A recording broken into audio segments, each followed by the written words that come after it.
izin melapor ke kawan-kawan. Ini ada kejadian kecelakaan ini.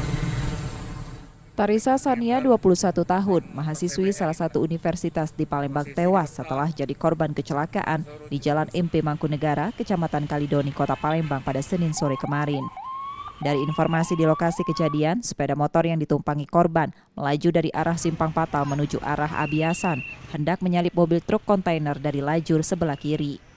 Namun karena rekan korban terkejut saat ada pengendara lain melawan arus, berhenti mendadak hingga sepeda motor yang ditumpangi terjatuh dan mengakibatkan korban terlindas di bawah truk kontainer.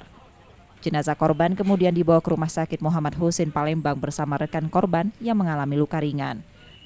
Dari tengah kan itu ya kan, sini kirinya kosong dari jadi ke sana nyalip pelan di sana. Di sana ada yang melawan arus. Terus Mau ngerem slip depannya.